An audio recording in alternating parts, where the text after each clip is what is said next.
उसामा इरानी।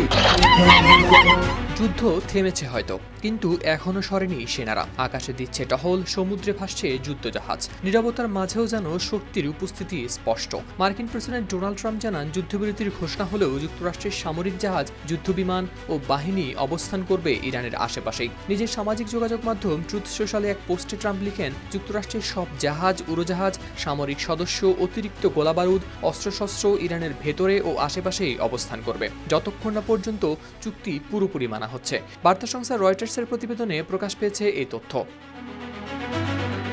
ইরানের পক্ষ থেকেও বলা হয়, লেবাননে ইসরায়েলি বাহিনীর ভয়াবহ হামলায় শত শত মানুষ নিহত হওয়ার পর যুক্তরাষ্ট্রের সঙ্গে স্থায়ী শান্তি চুক্তির আলোচনা এগোনোটা হবে অযৌক্তিক। এর আগে ট্রাম্প ইরানকে হরমুজ প্রণালী খুলে দিতে বেঁধে দিয়েছিলেন নির্দিষ্ট সময়সীমা। সেই সময়সীমা না মানলে ইরানের পুরো সভ্যতা ধ্বংসের হুমকিও দিয়েছিলেন তিনি। তবে সময়সীমা শেষ হওয়ার 2 ঘন্টা আগেই দুই পক্ষ সম্মত হয় 2 সপ্তাহের যুদ্ধবিরতিতে। এর ফলে থেমে যায় তাৎক্ষণিক সংঘাত, কিন্তু উত্তেজনা পুরোপুরি কমেনি এখনও। অন্যদিকে ইরানও রয়েছে সতর্ক অবস্থানে। তারা ইঙ্গিত দিয়েছে, আঞ্চলিক পরিস্থিতি বিবেচনায় স্থায়ী শান্তি চুক্তির আলোচনা এখনও জটিল। সব মিলিয়ে যুদ্ধ থেমেছে, কিন্তু চলছে শক্তির প্রদর্শন। আর সেই উপস্থিতি মনে করিয়ে দিচ্ছে, পরিস্থিতি এখনও স্থিতিশীল নয় পুরোপুরি। হাওলাদার শামীম, RTV।